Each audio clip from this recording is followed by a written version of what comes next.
guys, welcome to the first video in the figure drawing exercise series.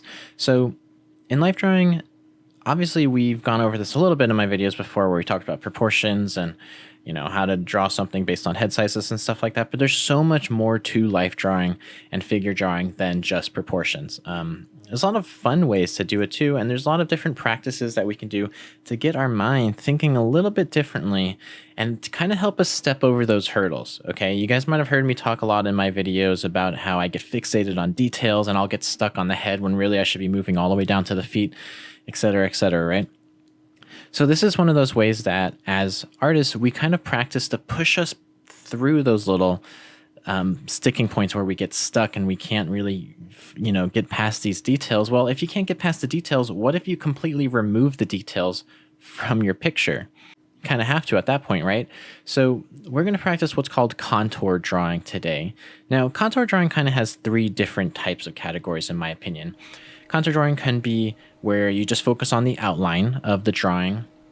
There's another method where you can still call this one just focusing on the outline, but some people do the inside, and so it can, it kind of varies, right, on how people practice this. But the second one would be one continuous line, which means whatever tool you're using, let's just say a pencil, you never pick the pencil up as you're drawing. So the whole drawing, that pencil is on making contact with the paper or whatever you're drawing on until you finish your drawing. So that's one continuous line, contoured line drawing.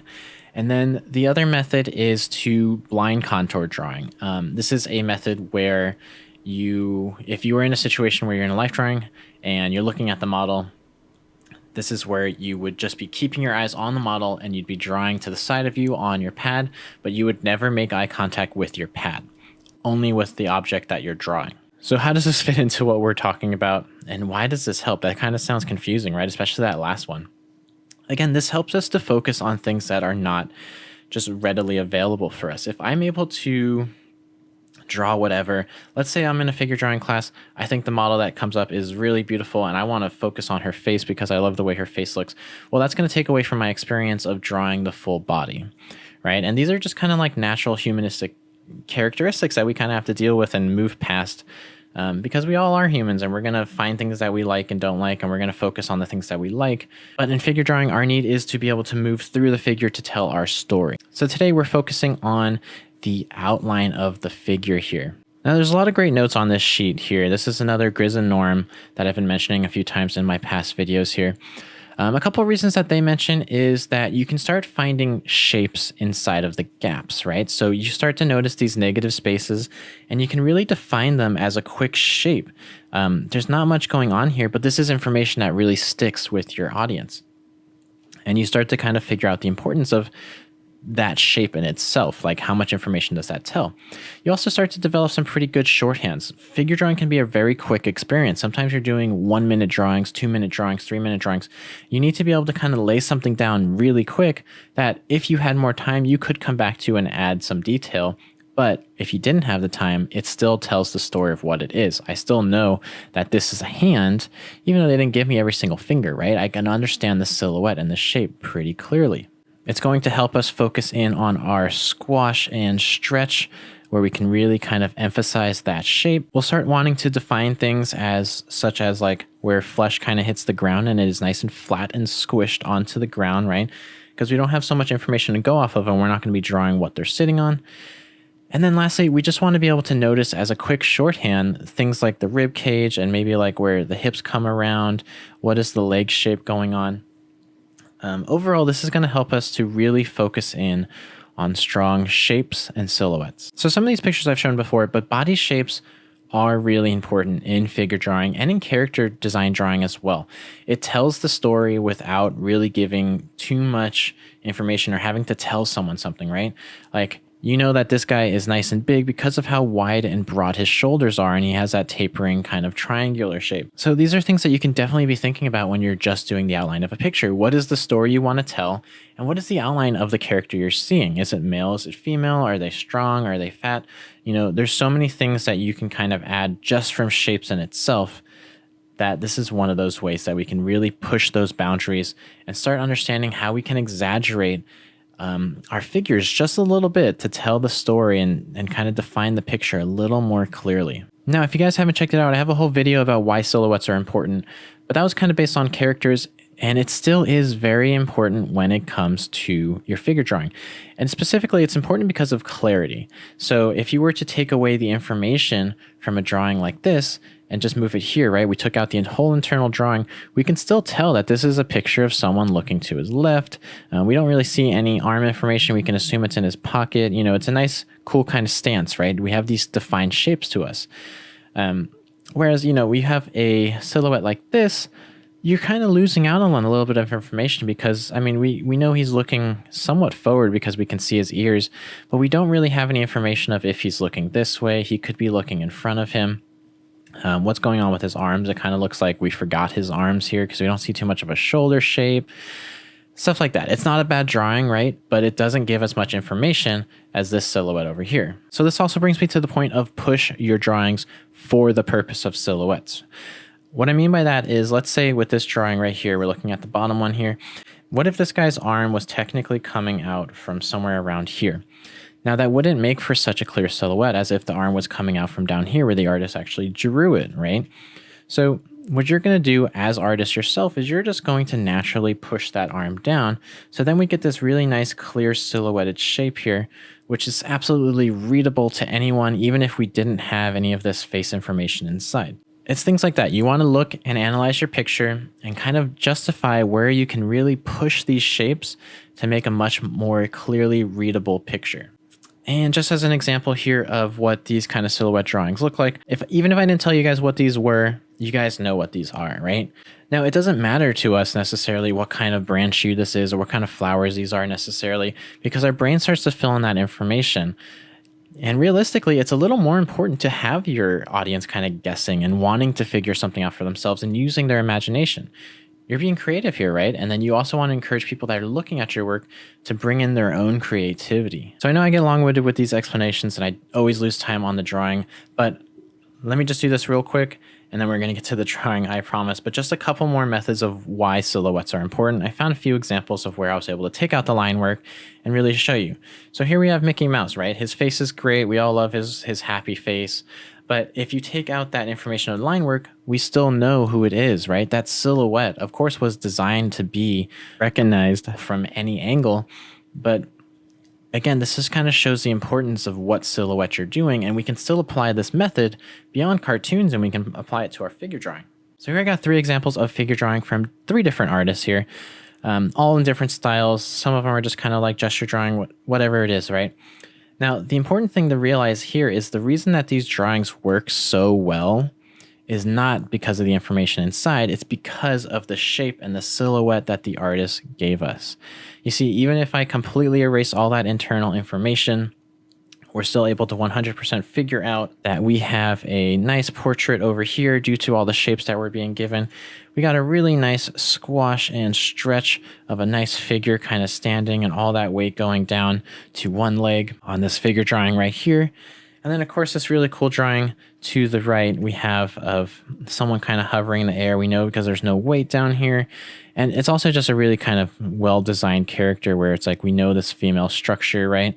So they're kind of pushing and playing with some of the exaggerations of cartooning, but they're bringing it to their figure drawing and making it look so readable without giving us too much information. Oh, hey guys, sorry, you just caught me watching out for the YouTube algorithm over there. Quick reminder and warning here, this is a figure drawing video, so we do have some nudity involved with this video that I went in and personally censored, but still, I just kind of want to give this warning. If you're not comfortable with it, here's your chance to duck out. If you guys are interested in character design, illustration, all that stuff, life drawing, and nude drawing is going to be a big part of what helps you advance in that career. If that is your interest, then I definitely recommend that you try to get comfortable with this, but you know, if not, up to you. Anyways, back to this video. And just a friendly reminder, guys, remember, if you have the opportunity to do it, do some warm-ups. Go back to that Croquis Cafe website. I'm going to have it linked below.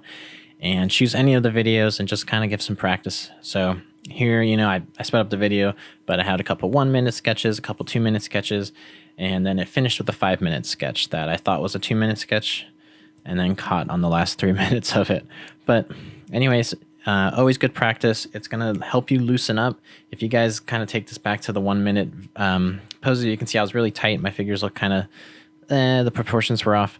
But as I kind of kept practicing, my figure drawing became looser and looser, and I was able to kind of push and exaggerate some of the form and really capture some cool movement here. So practice makes perfect. And trust me, I don't just nail these things all in one drawing, so I don't expect you guys to either. All right, first drawing. So just remember, we are sticking to a timer and we're just doing the outline. So 3 minutes on the clock here. So you're trying to get the full figure. You guys can draw through and omit things, take things out, put things in if you need to. What I'm doing is I was mainly drawing him without the ear, and then I came back and drew them. I just kind of have ways that I figure out things, right? But for the most part, you're just trying to stick away from drawing any of those internal details. You're not drawing, the stick figure or anything like that. This is really to push you. I know it's kind of something that I tell you guys. I would always draw the inside, draw the action line and all this stuff. And now I'm kind of pushing you outside of that box a little bit. But just take it as an exercise approach. Again, I say this in a lot of my videos, but this is not the artwork that you're hanging up on the fridge at the end of the day. This is literally just for you to practice your figure drawing. So I have some proportion lines up there on the side. If that helps you, I just wanted to add it there, the halfway point. Otherwise, just take your time with this. You can see I'm kind of like slowing down, figuring some things out. But do make sure that you're moving down to the bottom of the figure. I wish that I went a little bit quicker. I got rushed when I got to the bottom here. But again, we're all going to have our sticking points of where we get stuck. It was really hard, especially on this first one, because this was the first one I went through, to kind of get your mind to think in this different way. Like, I don't usually draw from just the outline. I'm usually kind of creating circular shapes for the shoulders and like figuring out where the rib cage is by kind of throwing in like an egg shape or something and finding that line of the spine. It's really hard. And again, that just being said, don't expect yourself to have perfect proportions here either, because you probably won't. And I'm not saying that in terms of like to say anyone here is a bad artist, but it's just the idea of you don't have the ability to kind of break your drawing down. You're focusing so much on the outline. So make sure that you are just kind of like understanding that. Don't put so much pressure on yourself. Have fun with this. Again, it's just an exercise to kind of push yourself to learn something a little bit new. Now, the whole plan that I had in mind was I was going to draw everything, and then once I got to the body, all I knew was that foot right here, the left leg, was somewhere underneath the side of his head. If I drew a line down from his left ear to the floor, it's about where his heel is, and that's the only goal that I had in mind, because that was the only thing that I cared about, making him look like he wasn't slanted or lopsided or standing off to the side or something. So that was my goal. Accomplished that goal, and then the rest is there. So when you have extra time, like I just finished the figure, now you can go in and add some more detail if you want, just on the outline, right? So you can go in, maybe figure out a little more of those bony landmark placements. What does the fingers actually look like? Work on your hand silhouettes, your foot silhouettes, and then get ready for that next drawing. All right, next drawing here, another 3 minutes. So I tried my best to pick pictures that had a really clear and good silhouette. So I thought that this one had a really nice silhouette, good negative shapes with the space in between the legs. And then I just kind of like the whole back into arching into the hip area. I think that's kind of like an iconic female silhouette that we can create with this picture. Now, remember what I talked about in the beginning, where you can totally add or take things away if you need to create a more clear silhouette. And use that. So for me, I actually drew this one a couple times, and every time I drew it, I was drawing like the lump of the outline of the hand, right? And it just didn't look right. It didn't read right to me. It didn't create like a nice, clear, open area right underneath the chin for me. So for this version, I took it out, and I'm so much happier with it being out than the versions that I did with it in there. So again, use your brain, your artistic thought process, and just try to figure out what do you think would be good. And then also figure out how you want to push things too. Like you can definitely take this waist and shrink it into a Disney waistline. You can make it bigger, wider, whatever you want to do, right? The cool thing about this stuff is that you really get to choose how you want to create it. Now again, like the last guy, I knew that right heel landed somewhere underneath her hair there, the right side of her head. So that was my main goal, to place her and have her seated on the ground perfectly. In terms of weight distribution. Otherwise, am I saying my proportions on this are correct? No, probably not at all. If I went in here, there's probably a lot that I could correct. But again, this is just quick. It's gestural. We're just practicing the outline, really kind of flexing our art brain here, that we kind of have to rethink everything of how we used to draw, right? And just force ourselves to draw a little bit differently. So what I'm looking for is nice, big, sweeping, curve shapes. If you guys have straight lines, put them against the curve. So here on the left leg, you have a nice curve sweeping of the quad muscle there. And then that back hamstring muscle can be just kind of turned into like a nice straight line for a good contrast of shapes and roundness. It'll work really well for you, and it'll kind of create like a nice, really clear silhouette. Now this one, you can see that I didn't really give myself enough time to kind of come in with the detail. So finishing a little bit quick here. But again, my whole point was that I just wanted to make a nice, clear, and readable silhouette. The next ones we're going into, I got 2 more. We're going to focus on 2 5-minute drawings here. So hopefully that'll give us a little more time to figure out our silhouettes.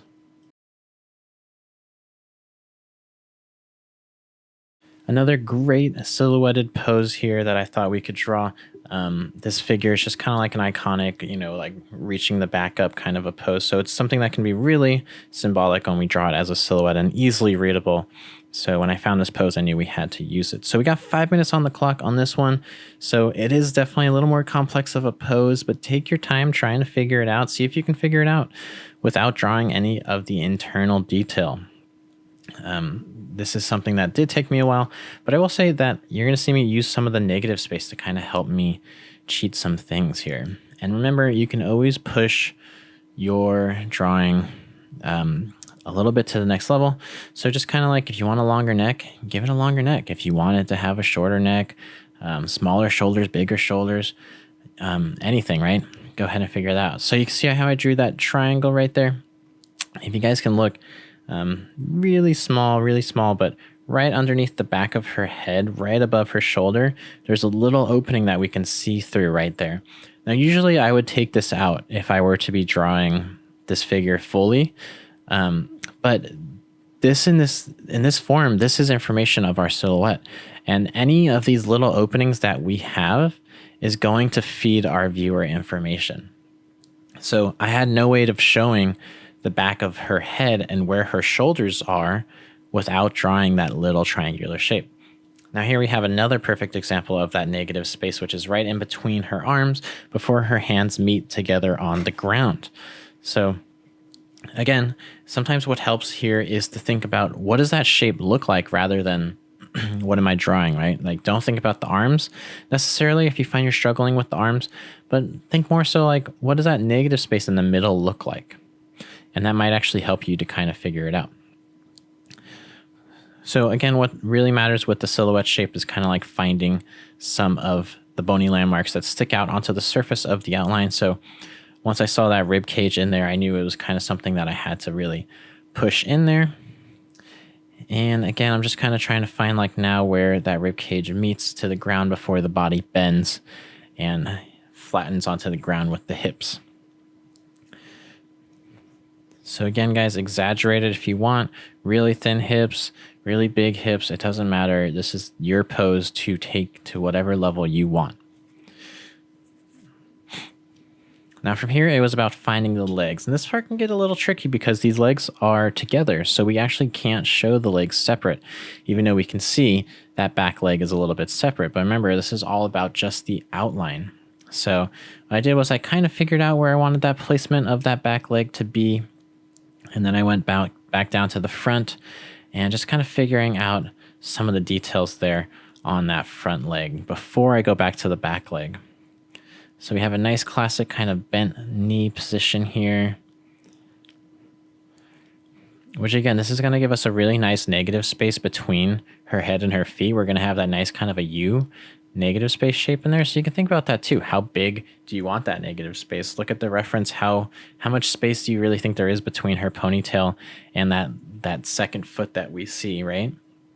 These are kind of indicators that you can use to kind of help you guide yourself along. Now the foot's connecting in there was a little bit tricky. You guys can see that I kind of ended up having to draw like a little circle in there to kind of figure out toes and stuff. But for the most part, I think I was able to figure that out pretty clear and then draw it down. So I definitely gave my figure a little bit longer of legs and a torso than the reference picture. But as you guys can see, it still worked really well. And again, I was looking for that little negative space information, and I drew that little triangle, if you guys can see, really small right in between those two legs, right at the back of the knees. You can see a little gap. I can see right through to the floor there. And I wanted to include that because I thought that that information really kind of helps sell the picture a little bit, in my opinion, of like where the legs are separated. Did it need it? Maybe not. Maybe not, but I thought it looked pretty good, so I added it in there. Now, I still had some time left over after figuring out this pose, so I kind of went back in and added some detail, and I can kind of fix things up if I wanted to. So an important part of a silhouette, if you're looking at a portrait kind of view like we are, is having that facial features in there, right? That obviously helps a lot with the figure. So I didn't make it my priority because I wanted to make the pose my priority. But now I can come back and strengthen my silhouette a little bit, maybe make that head a little higher and play up the features of the ponytail there with some of those stray hairs going on and stuff, which can definitely be elements of the silhouette. All right, last pose here, guys. So I like this one a lot because of it's all kind of together. We have if you guys checked out the last video, kind of a similar pose, right? We have a very triangular shaped figure here, the top being the point, and then it goes down because she's on her knees. Her hips and her knees kind of create this triangular shape. If you guys need to, go ahead and draw in that triangle shape. That might help you to kind of fit your figure inside of there. I tried to tackle this without doing that, and my proportions got a little wonky, I'm going to be honest, but I actually kind of like the way that the results came out. Again, this is all about fun, so, you know, if things do come out a little wonky, sometimes you got to roll with it and use it, see how it goes. You know, if you don't like it, you don't like it, but again, ain't nobody got to see this, so it's all just for practice and for fun. So I was just keeping in the mindset here of things need to get wider as they go down. You can see that her chest leads into her arm, which is on a diagonal, and then that arm leads us into the knee, and then that knee finally takes us back in to the bottom of her leg there. That's in the foreground to us. And then at the bottom of the foot there, it connects us to the hip, which is the second widest part, and then it takes us back up. Now, you guys can see what I was talking about, right? My proportions, I got a little big with this one. It's hard not to when you're thinking of a shape that gets bigger as you go down. I probably ended up kind of exaggerating some things and getting a little too big as I went down, but this is where we are, right?